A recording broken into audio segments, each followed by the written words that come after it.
Bienvenidos al corazón de las palabras, la máquina de pensar. Conduce Pablo Silva Olazábal. Produce Gustavo Germán. Auspicia Biblioteca Nacional. La máquina de pensar.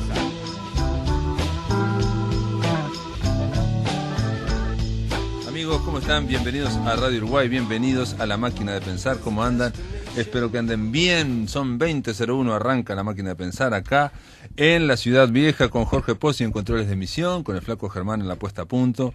Amigos, hoy martes vamos a hablar de la Biblioteca Nacional, pero no la de ahora. Vamos a hablar una historia de la biblioteca que realmente es una novela, ustedes no lo van a poder creer. No sé si vamos a tener la capacidad para tratar de resumir o tratar de contarles de qué va esta novela llamada, es una investigación llamada La Biblioteca China en Uruguay. ¿Cómo andás, Alfredo Zugarat? Bueno, ¿cómo andás, Pablo? Buenas noches. Alfredo Zugarat es escritor, es narrador, es ensayista, es investigador de la Biblioteca Nacional. El último trabajo de Alfredo, que pasó por aquí, por los micrófonos de La Máquina de Pensar, fue la edición, el cuidado de los diarios de José Pedro Díaz, ¿no? Un trabajo bastante grande, bastante extenso, ¿no? Sí, es el archivo más grande que tenemos junto con el de Rodó. Sí. Y aparte se trataba, digamos, de unos diarios que mucha gente lo había leído, bueno, estaban ahí imparcialmente, pero que no había mucho interés en algún momento los diarios uruguayos, y parece que hubiera ahora, ¿no? Pero todavía... Bueno, hay un auge de la escritura del yo, sí, ha tomado más fuerza. Bueno, pero el diario estaba inédito, se conocían solo pequeños fragmentos. Y ese diario no cuenta solo la parte de toda la historia de José Pedro Díaz, su historia íntima, ¿no? Su visión día a día. Bueno, después hay meses que no escribe, incluso años que no escribe, pero sino también que cuenta de un protagonista de la cultura uruguaya, por lo menos después de los años 50, por lo menos, sobre todo. Y ahí surge lo que sería la semilla de segundo libro. Exacto, sí, porque la primera señal de esta historia la encuentro allí en el diario, en la etapa en que José Pedro Díaz y Amanda Berenguer están viajando por Europa y les piden concretamente hacerse cargo del traslado de esta biblioteca. La historia de la Biblioteca China es una historia casi desconocida en Uruguay, aunque en la Biblioteca Nacional en particular muchísima gente sabía de ella, porque allí fue donde estuvo, pero nadie tenía una idea clara. Un dato real, digamos. Un dato real. Una especie de leyenda urbana. Era una especie de leyenda urbana y que se la fue rellenando cada vez más con más fantasías. Claro, más imaginación. Una biblioteca china que se decía que venía huyendo del comunismo, no se entiende nada lo que dicen los libros, entonces se fue tejiendo todo un mito que bueno, hoy creo que podemos darle una viabilidad más real, porque en definitiva toda la documentación para reconstruir la historia estaba allí. Había que darle una coherencia. Una historia compleja y que tiene que ver mucho con el Uruguay de los 50, ¿no? Exacto. Y yo te decía fuera del micrófono con algunas constantes, por lo menos que yo veo constantes. Viste cuando ves algo de la historia del Uruguay y decís, pero esto es una constante, que es, en concreto, yo lo que decía constante es que a veces ocurre con los uruguayos, somos un poco noveleros, a veces vienen como berretines de, mira tal cosa, viene tal otra, esto es una novedad, y bueno, y van todos para allá, y aparte sobre todo se gasta mucha plata, ¿no? A veces, ¿no? Plata que no hay para la cultura, de repente, bueno, para determinadas cosas, eso tiene que salir. En este caso, le ofrecen al gobierno uruguayo, no sé cómo, llega ahí, aparte, bueno, de una forma un poco compleja, llega el ofrecimiento de una biblioteca china, pero estamos hablando antigua, China, algunos decían que era la tercera biblioteca china, no sé, pero bueno, era muy importante, que estaba en Suiza. Estaba en Suiza, y es interesante destacar 100.000 volúmenes, y no solo libros, sino toda la estantería, objetos en jade, en marfil, tapices, pinturas, instrumentos musicales, trajes de ópera. Era una muestra de toda la cultura china. Llegó en 6 barcos. Qué disparate. Era una cosa monumental. Creo que responde a ese espíritu sí que tú señalabas, y también a una época de prosperidad, Claro. en la que creíamos que todo lo podíamos alcanzar, Claro, todo, sí, ¿no? sí, Es sí, la sí. época de Maracaná. Sí, claro, exacto, sí, sí, Es sí, la sí. época de Esta es la Maracaná. idea Maracaná define exacto, esa y época. la idea, digamos, de que el cielo es el límite, y aparte, en el caso de por qué eligen Uruguay, se explica bastante bien. En el año 50, bueno, en el 49 gana triunfa la Revolución China, Mao, y que se divide China, ¿no? Queda una Exacto. isla, la isla de Taiwán, ¿no? Ujú. Nacionalista. Ujú. Y este hombre, el encargado de la biblioteca, que también es un hombre súper misterioso, un chino muy misterioso, Li Yujin. Li Yujin, lo que quiere es traerlo a un país que sea neutral, que sea Exacto. una especie de Suiza, claro, de la Suiza de allá lo trae a la Suiza de acá. Sí, sí. Y la quiere sacar de Suiza porque justo Suiza es de los primeros países que establece... Reconoce el gobierno Reconoce de a Mao. China. Reconoce el gobierno de Mao. Y el objetivo es claramente político. Incluso acá se lo entiende de esa manera, ¿no? Pero ¿Y existía... cómo sería político? ¿En qué sentido? A ver, el Alfredo. objetivo es político. Dentro de la Guerra Fría, digamos. Sí, exactamente. ¿Cómo Yo se- creo que se cómo marca perfectamente dentro de la Guerra Fría evitar que esta biblioteca quede en manos del comunismo, quede en manos de Mao. De Mao. Que en ese momento era considerado la barbarie. Claro, claro, claro. Hay que evitar de todas maneras eso. Claro. Y esa es la razón por la cual viene Li Yujin a ofrecer la biblioteca aquí, ¿no? Claro. Pero la ofrece, pero no tiene plata para mandarla. Bueno, Es impresionante. tuvo la astucia, la habilidad de convencer a autoridades jerarcas acá del Uruguay de que se pagara el traslado de esa biblioteca, y con dinero público, Ujú. $20,000. Sí, sí, sí, sí. Se Era plata. implicaron los fletes Ujú. y el alquiler de los depósitos de la empresa naviera encargada del traslado, que además se fue postergando en el tiempo y termina de pagarlo recién Bordaberry. Mirá. Estamos hablando del 57, Estamos hablando ¿no? de 51, 52 van llegando en primeros. pequeños tramos a biblioteca. Pero hay una pequeña parte de menor importancia que queda en los depósitos de Carlos Pellichet en Génova, y eso no se lo traslada, y el alquiler va creando intereses y se va corriendo en el tiempo, y al final los suizos dicen, bueno, si esto no se paga, nosotros pasamos este asunto al gobierno, ¿tá? Y entonces empieza a haber presiones del gobierno. Acá el asunto pasa de un periodo a otro, y recién al final lo paga Bordaberry en el año 73, antes del golpe de Estado. Y ahí recién llega lo que faltaba, y ahí se completa totalmente esta biblioteca. Uh-huh. Así que tardó, si se quiere de alguna manera, como 20 años el traslado. No, y aparte comienza el libro, la investigación de Al-Zugarat, y le está, como que tenés muchísima información, ¿no? Hay mucho material para tratar de, como si fuera una novela. Empieza con José Pedro Díaz en Europa, donde le dicen, bueno, tu misión, Jim, ¿no? Como en Misión Imposible, tu misión es tratar de sacar lo más discretamente posible la biblioteca de Suiza, embarcarla. Bueno, todo el mundo sabe lo que es la aduana, lo que son los despachantes de aduana, los seguros, las compañías navieras, todo esto en un plan muy discreto, porque había espías, había intereses, había Guerra Fría. Exacto. Y José Pedro Díaz, que se niega al principio, dice, me parece una locura, Claro. que el entusiasmo que tienen todos por meterse en esto, diciendo una biblioteca que aparte nadie había visto en Uruguay. Sí, no, y muy poca gente podía entenderla.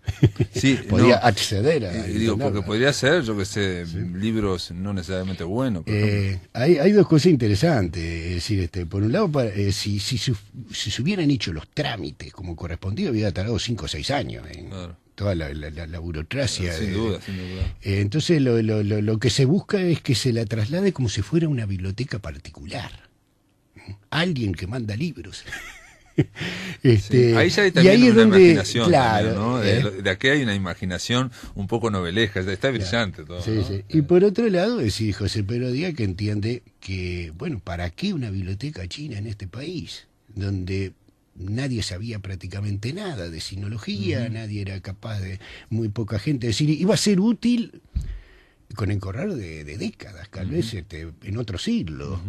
Invertir todo un dineral para eso, habiendo tantas otras necesidades previas, era algo que parecía desquiciado, y creo que José Pedro Díaz tuvo una suficiente serenidad como para ver eso, ¿no? Sí, yo estoy de acuerdo. Digo, da la impresión, digamos, visto en retrospectiva claramente, que él vio primero las dificultades, el costo, el esfuerzo que había que hacer, todo lo que había que hacer para...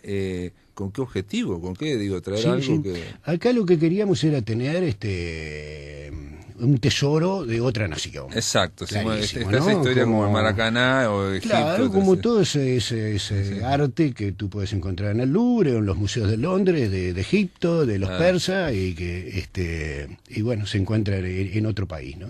Y acá queríamos tener algo así, ¿no? Un tesoro y hay que pensar que Uruguay era un país próspero y era un país joven y sin historia, digamos, o sea, no había ese deslumbramiento por Europa y por la gran historia, ¿no? Exacto. En la época en los liceos se estudiaba historia del Oriente muchísimo, ¿no?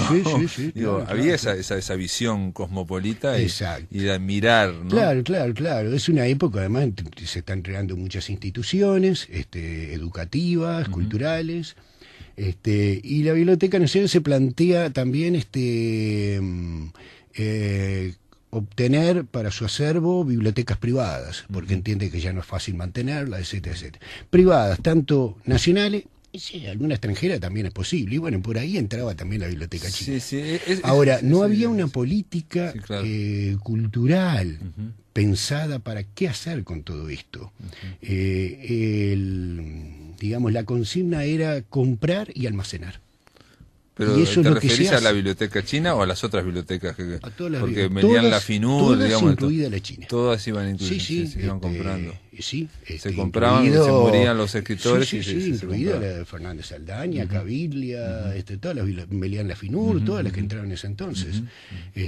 No había una política cultural de cómo aprovecharla, menos en el caso de una biblioteca china. No, es rarísimo. Digamos, es difícil de fundamentar, salvo por el lugar histórico, salvo por la idea de Uruguay que quiere tener, por ejemplo, una momia egipcia, o quiere tener una biblioteca china, o quiere tener, digamos, jarrones de no sé cuántos. Exacto. Es esa idea, digamos, idea. no la idea de lo que decía José Pedro Díaz, pero qué van a trabajar, qué investigadores se van a formar y cuál va a ser el interés de los alumnos, ¿no? Sí. Pero eso no le interesaba. Eso no estaba de hecho, aparentemente, por lo que contás, surge más bien de las esferas, de las altas esferas, no surge necesariamente de la Biblioteca Nacional, ¿no? El entusiasmo inicial abarca a Dionisio Trillo Páez, que era el director de biblioteca en ese momento, y después sigue para arriba. Sigue para arriba. Segollauri, Charlone, y llega hasta Luis Valleverre, que es el que da la orden de traerla. Y José Pedro Díaz le habla a Carlos Maggi, que es el interlocutor, digamos, por las cartas esas que están notables, exacto. Y a Trillo, ¿no? A Dionisio, exacto, ¿no? Exacto, le dice, por favor, que los conozco, no sé si le dice Chueco o algo así como lo... No.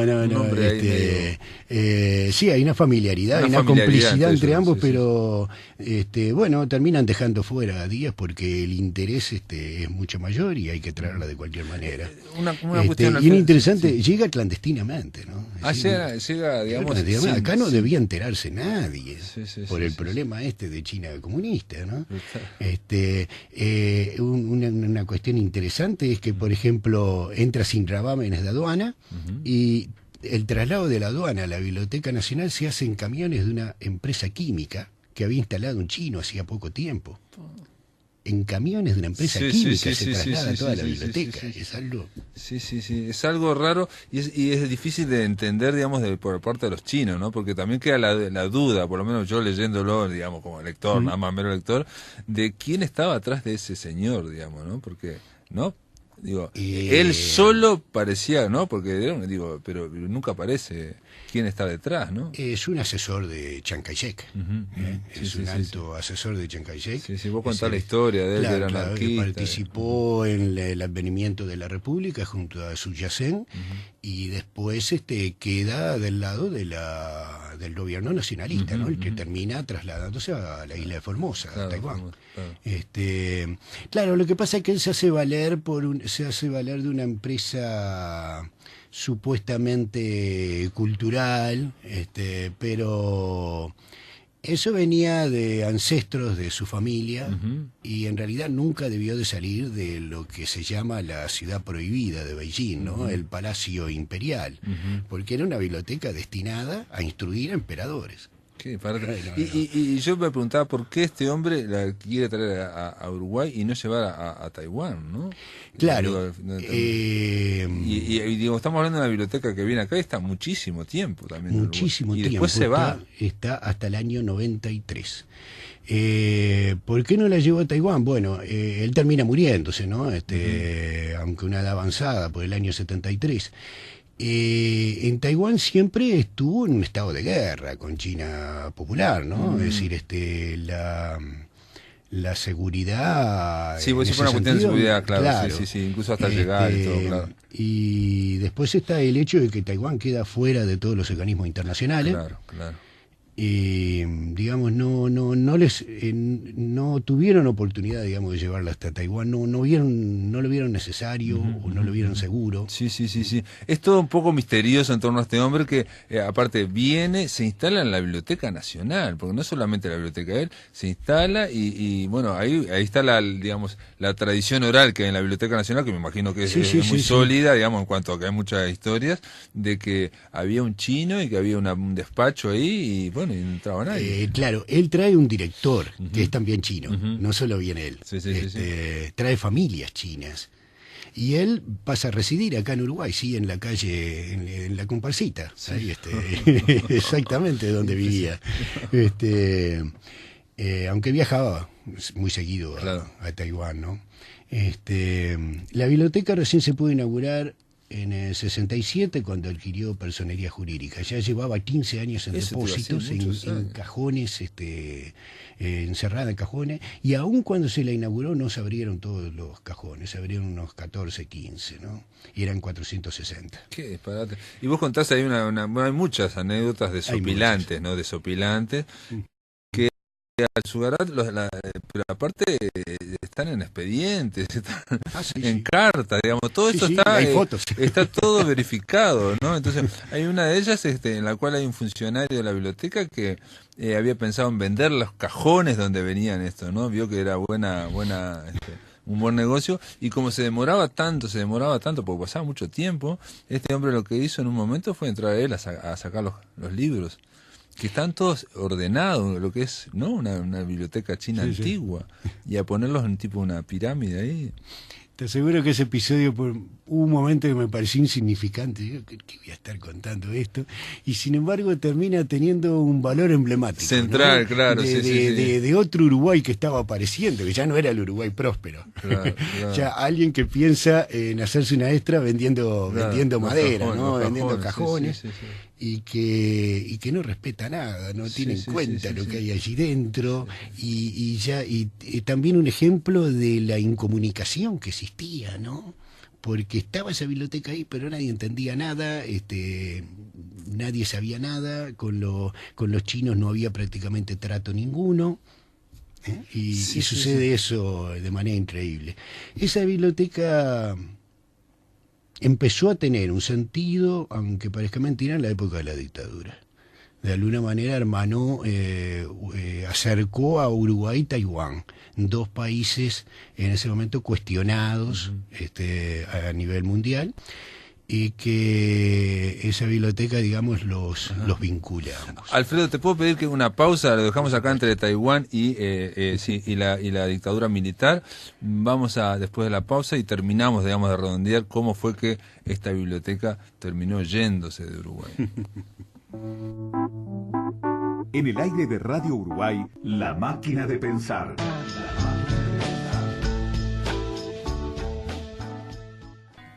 Muy bien, amigos, continuamos en La Máquina de Pensar. Estamos conversando con Alfredo Alzugarat en torno a este libro editado por la Biblioteca Nacional, por el Departamento de Investigaciones y Archivos Literarios, de la dinastía Qing a Luis Valleverres, la Biblioteca China en Uruguay. Quedamos que ahí hubo un acuerdo, digamos, en el bloque anterior, cuando terminamos, cuando en la dictadura, viene la dictadura, 11 años de dictadura en Uruguay, y ahí hay un acercamiento con Taiwán. Exacto, sí. Taiwán proveía a través de esta biblioteca folletería anticomunista, que se distribuía incluso en la propia biblioteca, y a su vez proveía de toda clase de viajes a Taiwán, a jerarcas y dignatarios uruguayos, ¿no? En esa época se hace la mayor muestra, la mayor exposición que hubo con respecto a esta biblioteca, que fue en el año 75 y la inauguró Gregorio Álvarez. Bueno, pero digo, por lo menos ahí se sacó todos estos tesoros que tenía la Biblioteca Nacional, que casi de la Biblioteca China, que no se veían, no interactuaban con la sociedad, sí. ¿no? Sí, se mostraron... Había una reserva increíble en torno a ese tema. Se mostraron libros muy valiosos, algunos provenientes de principios del siglo XVIII. Y ahí salió en la prensa y ahí vos pudiste sacar cosas de Sí, eso aparentemente tuvo muchísima trascendencia, fue una exposición que cumplió numeroso público, convocó claro, gente porque era una cosa público. linda de ver y bueno, muy interesante en cuanto a la historia que se ve. Y después viene la democracia, bueno, viene la restauración democrática y cómo termina esta biblioteca china que siempre estuvo dentro de la Biblioteca Nacional como una especie de encapsulada, digamos. Exacto, ¿no? Sí. Debió de estar en las conversaciones por el establecimiento de relaciones con China Popular. Yo creo que debió haber un sinceramiento de parte de Uruguayo de decir, bueno, nosotros tenemos una biblioteca china. Claro. Al parecer no lo hubo. Porque en el 87, recordemos, se hacen relaciones, se abren las relaciones con China Popular y entonces ahí se cortan con Taiwán, porque eso es lo que ocurre en todo el mundo, ¿no? Si estás con China, digamos, no puedes estar con Taiwán. Sí, es muy buena la aclaración, sí. Taiwán queda fuera y entonces desde ese momento empieza a presionar de alguna manera por recuperar esta biblioteca, ¿no? Y que China Popular no se entere de su existencia. Eso explica entonces que en el año 93 se la haya retirado. Pero se la hayan retirado en la más absoluta clandestinidad. También, así como vino, se fue en una clandestinidad, un silencio en el año 93, me dijiste, ¿no? Exacto. Que prácticamente, bueno, el ministro de Cultura, Antonio Mercader, prácticamente no es que no se enteró, pero digo, no hubo nadie, no hubo un proceso. Ni siquiera el director de la biblioteca, Rafael Gómez Oro. No fue un acto público tampoco, no hubo una entrega de nada, simplemente camiones y se la llevaron. Exacto, ni fotos, nada. Claro, y ahí estalló un escándalo, ¿no? Ahí estalló un escándalo cuando se va y bueno, el director de la Biblioteca Nacional renuncia. Claro, lo que pasa es que se obtiene un dinero a cambio de esta biblioteca, ¿no? Un dinero mínimo, ¿no? Porque $300.000 es poco para 40 años de mantenimiento de un tesoro artístico. Sí. En donación, ¿no? Es una donación, sí. Con computador, no hay un informe claro de qué se está haciendo con ese dinero y eso podría haber motivado el pedido de renuncia del director de biblioteca, el único en la historia de la presidente, digamos, la calle se la pide aparentemente y renuncia por única vez un director de la Biblioteca Nacional, digamos. Exacto. Y ahí la Biblioteca China se va y se va silenciosamente, y solo un tiempo después aparece un artículo en Brecha de Carlos María Domínguez, a quien le debo las declaraciones que hacen Mercader y Gómez Oro en ese momento. Claro. Que es decir, son muy valiosas. Y bueno, están todas las listas todo el listado de adquisiciones que hizo la biblioteca con ese dinero.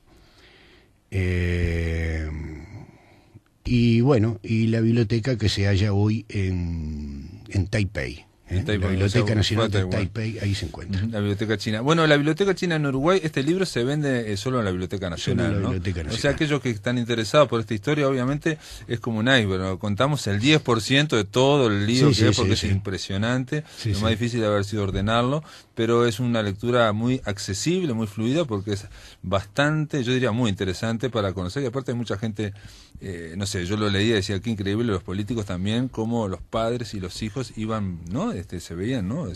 Los padres estaban en los años 60, 70 y después vimos, ¿no? Los políticos, los hijos en los 80, en los 90, sorprendente.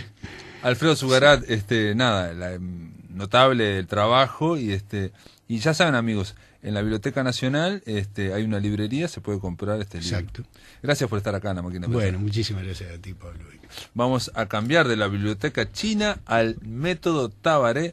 Cecilia Custodio, ¿cómo andás? Hola, ¿qué tal? Buenas tardes o buenas noches, ya estamos. Sí, casi. ya estamos ahí, pero bueno, viste que en verano anochece más tarde. Cecilia Custodio, el método Tabaré, Vázquez y la construcción del poder. Ese es el subtítulo que es definitorio, digamos, ¿no? Es definitivo, porque no es esto tanto una biografía como un análisis de esa construcción al principio lenta del poder. No es, si bien Vázquez parece un outsider, alguien que viene y irrumpió de una forma increíble, digamos, con un éxito muy grande, hay toda una base atrás, ¿no?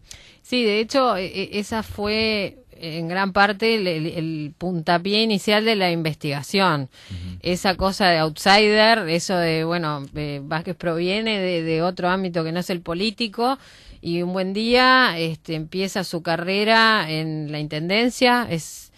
Esta persona que viene de afuera, que viene de otro ámbito, resulta que es la primera persona que logra poner a la izquierda en el gobierno de la capital, y después la primera persona que pone a la izquierda en el gobierno nacional.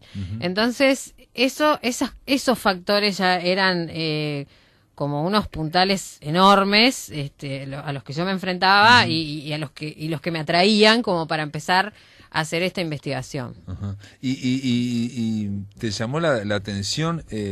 ¿Qué realmente? Porque, digamos, Tabaré es alguien, Tabaré Vázquez, alguien que desde los últimos 25 años ha estado... Hace poco entrevistaba a un sociólogo, Gustavo Leal, y me dijo algo que yo no sabía, digamos.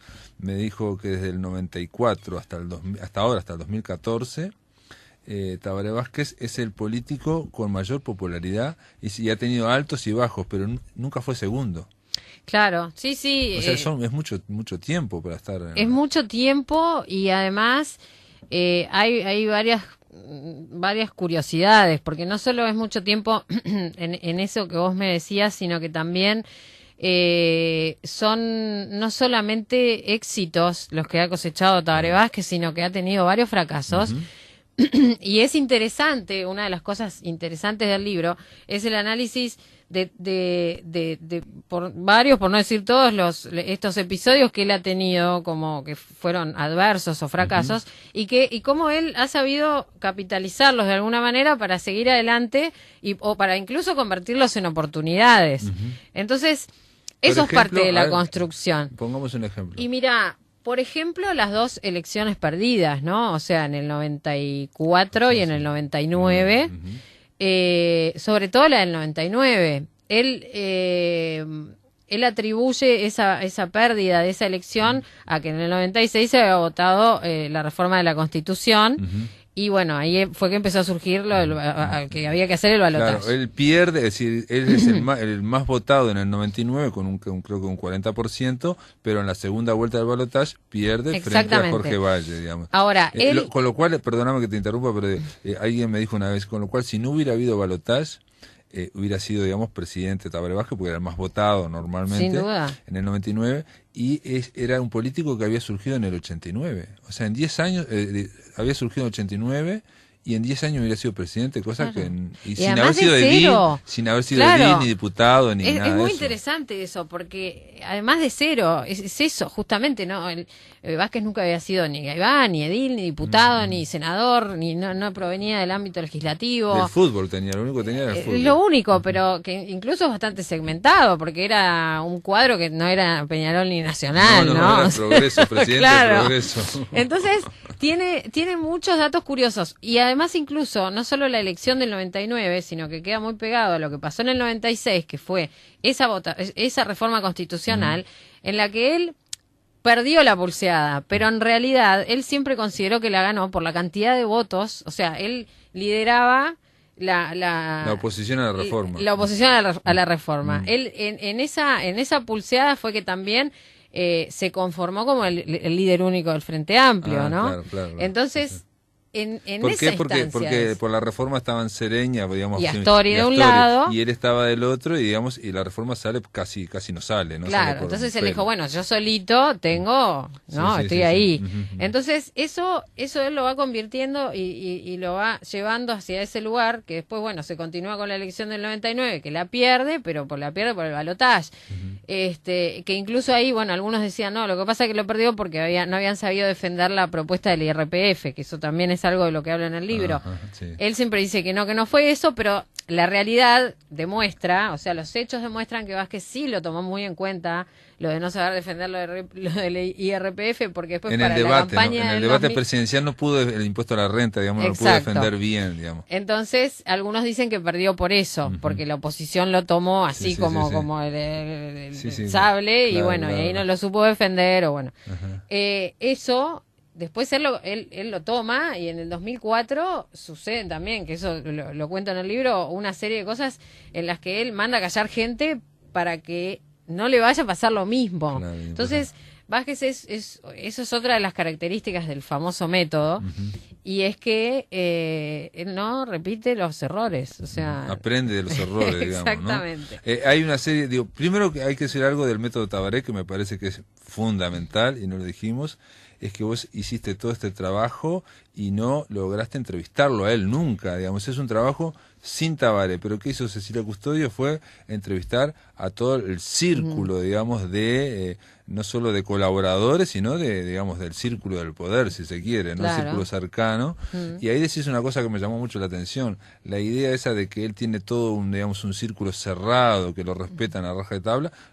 Por lo menos a vos no te pasó, digo, hablaste con mucha gente. Sí, hablé en general, sí tiene un círculo cerrado en el sentido de su círculo de confianza, ¿no? De hecho, lo vemos ahora en la nueva designación del gabinete, que las personas que están son las personas que, o sea, varias de las personas que están, como Muñoz, como que salen en el libro. Rossi, claro.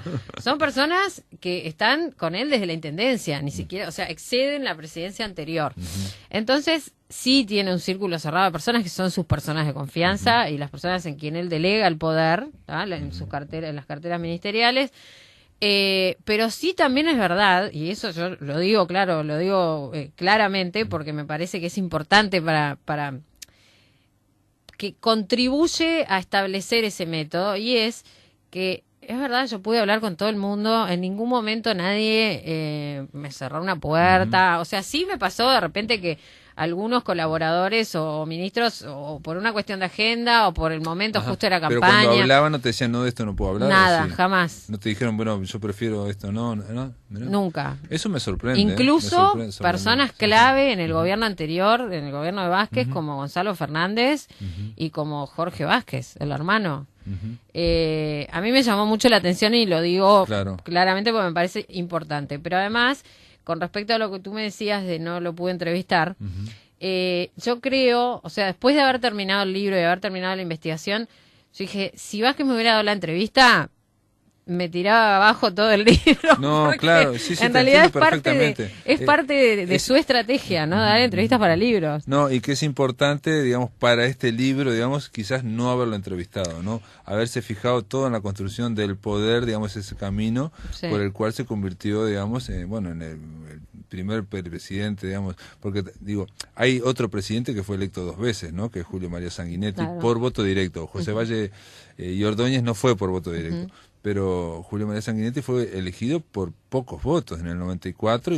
y digo, era la elección más reñida de toda la historia del Uruguay, ¿no? O sea, los blancos tenían menos de un punto de diferencia. Y ahora Vázquez acaba de ser electo por segunda vez con una diferencia muy importante. Muy importante. ¿no? Muy importante. Claro, él está ingresando en ese círculo selecto y bueno, eso, claro, eso pasó después de que empecé la investigación, pero lo que sí es importante, es muy importante, es que es verdad, el no tener a Vázquez como entrevistado le da, digamos, lo aleja del sujeto. Entonces, para el tipo de libro o para el tipo de investigación que yo me propuse, que es construir al candidato, creo que hasta es mejor alejarlo del sujeto, ¿no? Cecilia Custodio, esperemos un momento, vamos a una pausa y después de la pausa seguimos conversando sobre el método Tabaré.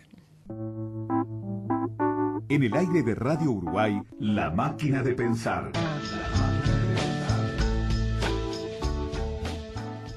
Amigos, continuamos conversando con Cecilia Custodio sobre el método Tabaré, Vázquez y la construcción del poder. Es un libro de Sudamericana que salió ahora sobre fines de noviembre, o sea que hace muy poquito que salió, no hace ni un mes que salió, digamos. Sí, ¿no? exactamente. Igual estás recorriendo la prensa bastante por en esta búsqueda, en esta investigación que hiciste, ¿hubo alguien que te sorprendió, digamos, de lo que dijo? Digamos, porque obviamente vos estudiaste primero al candidato y lo vas construyendo. Algo que te dijeran que... Bueno, a mí lo que nunca dejaba de sorprenderme era que a medida que iba entrevistando, sobre todo a los ministros, ¿no?, de Vázquez, era esa cosa de que todos era como una cosa alineada, ¿no? Todos decían lo mismo. Claro, todos Sí, me sí. decían lo mismo y fíjate que... Y básicamente lo que es un examen, ¿no? También, ¿no? Una y otra vez te dicen, es como estar frente a un tribunal de exámenes, de exámenes, ¿no? Sí, sí. Te van a tomar examen, hay que ir preparado. Claro, No te pueden... tal cual. Y bueno, después toda esa cosa de, bueno, es muy jugoso los cuentos de Daisy Tourné, ¿no? O sea, ella es como muy, muy divertida para contar las cosas. Pero entonces, eso de Vázquez nunca te llama, pero el día que te llama, agarrate. O sea, eso te lo dicen todos.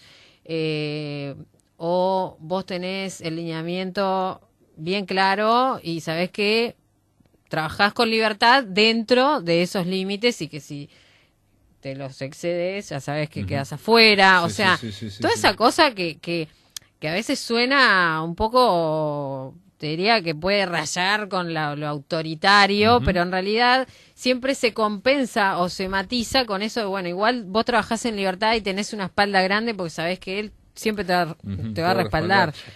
Hacían mucho hincapié en el tema del equipo, ¿no? Digamos, como pero por su profesión, Sí. ¿no? Como Sí, la cuestión Sí. media quirúrgica, así media, ¿no? De que cada uno tiene que hacerlo, ¿no? Tal cual, es que surge, otra de las cosas que surgen de los testimonios es justamente eso, que él, Vázquez, es como que copiara el modelo de lo que de la medicina a la ejecución en él primero en la intendencia, después en la presidencia y ahora va a ser lo mismo, ¿no? Porque aparte ya lo vimos, o sea, los patrones siempre son los mismos. Exacto, sí. No genera sorpresas y no hay drama y no hay dramatización. Es más, como dice Darwin Desbocati, dice, puede llegar hasta ser aburrido porque es previsible. Claro. ¿no?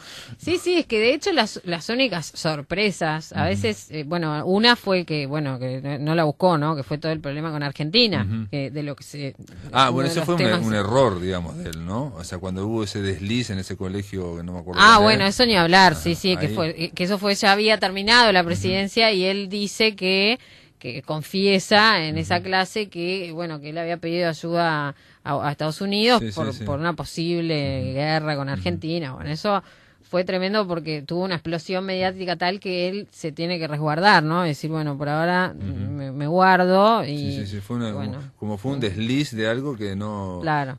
Digo, que son esas partes de la política que digamos que la gente no es necesario que se entere. Sí, que digamos, incluso uno a veces piensa, ¿cómo podés cometer ese error, no? Y bueno, son humanos, a veces los cometen. No, pero me refiero también a que esa cuestión de la política que decía Maquiavelo, mira vos, hace 500 años, de que el pueblo no puede conocer todos los entresijos de todo lo que está pasando en toda la política, porque no se puede hacer la política. Hay cosas que son decisiones de 3 o 4, bueno, ¿no? Y posibles escenarios, y hay que cubrir toda la posibilidad. Si todos supiéramos todo, esto sería... imposible. No se puede gobernar así, digamos. Claro, ¿no? sí, sin duda. Lo cual es muy duro decir también para la prensa, ¿no? Nosotros somos periodistas, decir que no se puede saber. Pero es una cuestión de realpolitik, digamos. Claro, del ejercicio de la política. Exacto, del poder. Pero además, no sé si lo llamaría sorpresas, pero sí hay que resaltar que hay algunos temas en los que Vázquez se sale del programa, del Frente Amplio, viste que él siempre dice, para mí es la Biblia, el programa es la Biblia, pero en realidad él también sabe salirse y es una de las cosas que yo analizo en el libro. Yo elegí algunos temas justamente porque son los temas en los que Vázquez se corre, sobre todo por un interés personal, que es el caso del tabaco y el caso del veto al aborto. Son esos dos casos tan fuertes en los que él decide ir hasta las últimas consecuencias, cosa que no es propio de Vázquez, ¿no? Él es todo muy medido y en esos dos casos fue que lo hizo de esa manera. Y después el otro caso, que es el Plan Ceibal, que es algo que le presentan a él durante mientras él es presidente, y él dice, vamos para adelante, y también va hasta el fondo, ¿no? Sí, con toda la fuerza. Hay un testimonio ahí de Miguel Brechner que es sorprendente. Es buenísimo. Pero muy sorprendente para lo que es Uruguay, para cómo nos manejamos todo, ¿no? Sorprendente. Brechner dice que le dan, que Tabaré Vázquez le da 15 minutos para hacer una reunión. 15 minutos para que lo proponga el plan. Y él empieza a hablar de todo el plan y cuando llega al minuto 14, frena. Sí. Y dice, ¿qué le parece? Y él le dice, bueno, bien, dele para adelante, ¿no? Dele para adelante. Cuente con mi apoyo y ya está. Y él le dice, presidente, demoré 14 minutos con 30. Bueno, para una buena idea o algo así, le dice, para una buena idea no se necesita mucho más que 15 minutos. Dice, cuando hay una buena información, 15 minutos puede ser mucho. Claro. O sea, no es poco. O sea, para tomar la decisión puede ser mucho, digamos. Se puede fuerte, tomar con menos. Es fuerte. Pero aparte, para, digamos, la cultura que tenemos los uruguayos de conversar y sentarnos, no sé qué, esa idea de que él hace una reunión de 15 minutos y al minuto 14 y medio decimos, ya se terminó. Claro, y ya aparte tomé que el apoyo. Se lo plantea para ese mismo periodo de gobierno, no es que le dice, bueno, lo dejamos para el próximo, de acá a 10 años, no, hay que hacerlo ya, y de hecho lo hicieron. Sí.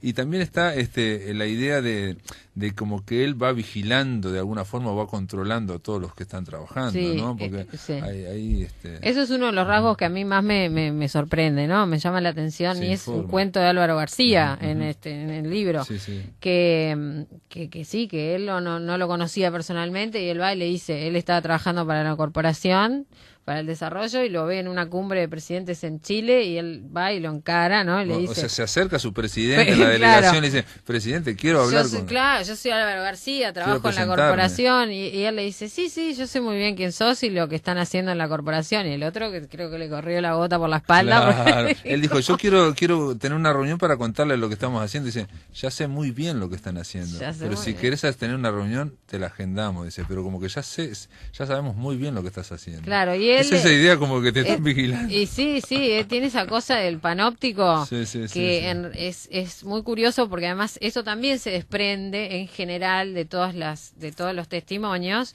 y es él, o sea, digamos, la línea de poder como la ejerce de esa manera, de él tener contacto con muy pocas personas y que a través de esas personas le vaya fluyendo la formación hacia arriba, ¿no? Es una forma muy curiosa de... Y siempre parece como que también, digamos, el último objetivo es como la eficiencia, ¿no? Como que parece que estuvieras por sobre todas las cosas, ¿no? Sí, sin duda, y es por lo que se está vislumbrando y por la manera de hacer las cosas, que de la manera que lo hizo en la Intendencia, después en la presidencia anterior, todo luce como que va a ser de esa manera. Da la sensación de, bueno, acá que vine a poner orden, ¿no? Esa es la sensación que estamos teniendo. Da la sensación como tipo que se terminó las vacaciones. Claro, exactamente. Vamos así. Hay un detalle que vos arrancás el libro y me llamó la atención también con mucha claridad, de que hablas de su condición de masón y de que con la cuota al día. Sí, porque ese era un dato que lo quería chequear, porque, bueno, todos es uno de los... Digamos, viste que cuando hablas de Vázquez hay determinadas decir cosas... que hay una especie de leyenda que lo rodea, es una aureola que siempre lo está rodeando. O sea, si bien ya de la masonería se ha hablado bastante y ya no es como un misterio que Vázquez lo sea, de todas maneras me parecía interesante en algún momento mencionarlo, porque era un dato que me había llegado, que lo tenía chequeado, y me parecía que, bueno, era una cosa más de ese perfil, que incluso algunos dicen, bueno, él tiene una manera muy de ese estilo masón de hacer las cosas, ¿no?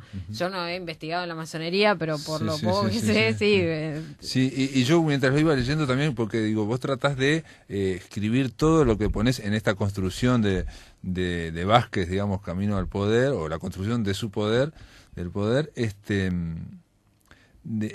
tratás de poner datos confirmados. Entonces hay un dato, por ejemplo, que es cuando él salta un poco, digo, no todo el mundo lo conoce, o no todo el mundo lo recuerda, que es que antes, en la previa a ser político, él siendo presidente del Club Progreso, está a punto de acceder a la presidencia de la AUF en el Sí. año 87. Bueno, ¿no? es un cuento de María Julia Y Muñoz. entonces yo digo, pero no lo va a poner Cecilia porque no está chequeado al 100% porque no se sabe, digamos. Y ahí María Julia Muñoz dice que el que realmente lo vetó primero fue Damiani, que era el presidente de Peñarol, Claro. pero detrás de Damiani como que estaba Julio María Sanguinetti, que él ya en el año 87 se daba cuenta, cuando nadie se había dado cuenta, de Sí. que este hombre tenía muchas condiciones, ¿no? Sí, sí, es que a mí me pareció muy interesante el cuento, o sea, el testimonio de María Julia Muñoz, sí, es porque muy claro. pues además María Julia Muñoz, no olvidemos que lo acompaña Vázquez desde el 89, o sea, Y no, le ofreció- perdón, no, de antes, no solo lo no, acompaña en el sí, 89, sí, sí. lo acompaña en el 89 en la intendencia, pero claro, ella misma le había ofrecido para el decanato. En la o Facultad de Medicina, de la sí, Facultad sí, de sí, Medicina, antes en el 88 lo ofrecen. y sí. andaban atrás de Vázquez para que Para que fuera decano de medicina. sí, claro, sí, sí. entonces ella en ese contexto hace ese cuento. Ujú,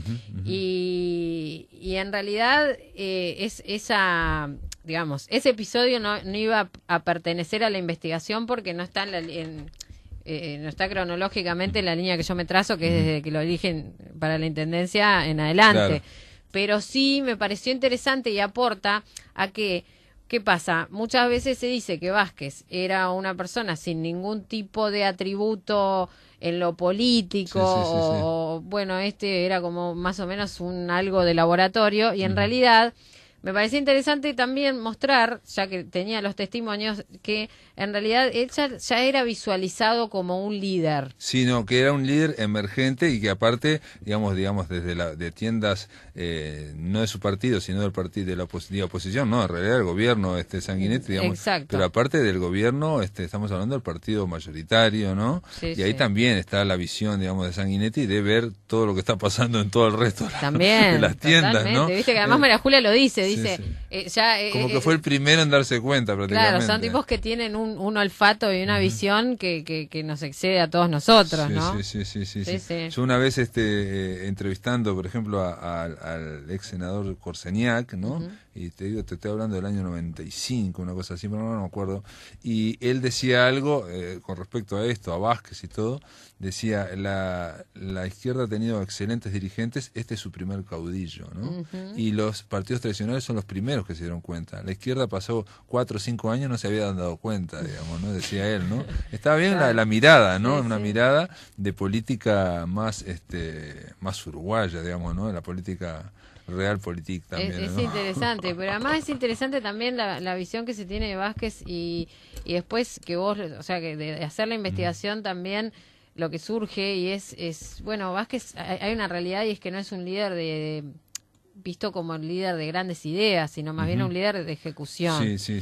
Y eso es vos un decís. estilo. Ujú, ujú. Y también es parte del método, porque Vázquez no, o sea, después de cada de que cada vez que se postula algo, después él se retira, ¿no? O sea, no es una persona que siga en el Parlamento, que es como esa carrera natural que tienen los políticos, sí, ¿no? Sí, era la tradicional, ¿no? Digamos, en el caso del presidente Sanguinetti, en el caso del presidente Lacalle, Claro, en el no es caso del presidente, senador, Jorge no Bayo, presidente. ¿no? Pero empiezan desde abajo, incluso de Claro. edil, de diputado, están 10 años, en fin, hay una trayectoria. Para llegar a presidente eran 25 años, por lo menos, ¿no? O sea, Claro. pero no, era una cosa... Él también te lo dice, ¿no? Digamos que le han hecho sentir de que es sapo de otro pozo porque no viene de familia patricia. Digamos, Porque no viene de ¿no? familia Patricia y porque además no viene de las profesiones tradicionales como ser abogado. Claro, como que es un hijo de obrero, digamos, ¿no? Exactamente. Entonces él dice que él lo ha tenido que sentir, que se lo han hecho sentir bastante y bueno, y él de hecho lo ha dicho varias veces eso. Se ve que Sí, porque aparte él venía, digamos, del campo de la medicina, Facultad de Medicina, que bueno, los médicos ya tienen super, ¿no? prestigio, pero cuando entró a la política parece que ahí también dijeron, tiene... vos no pertenecés a este mundo, Exactamente, eso se es más nota, o menos sí, lo sí. que, Sí, lo que él cuenta. Aparte dice, Uruguay hace 200, 150 años que lo venimos conduciendo nosotros, más o menos. Claro. Cecilia Custodio, es imposible resumir este libro, El método Tabaré, pero bueno, yo creo que va a tener su camino